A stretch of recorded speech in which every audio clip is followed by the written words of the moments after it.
Next up, we've got Captain America from the Civil War franchise. We've got a few characters from that film coming up.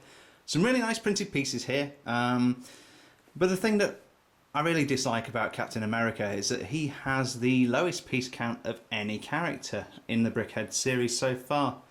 So although we get the nice things like the shield, actually, he is light. You compare him to the Joker, and there's a considerable difference in weight, purely because there's so much less Lego here. I think we're down to something like 91 pieces in this set.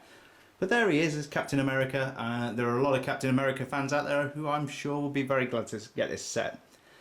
So this is set number 41589, number 5 from Brickheadz Series 1.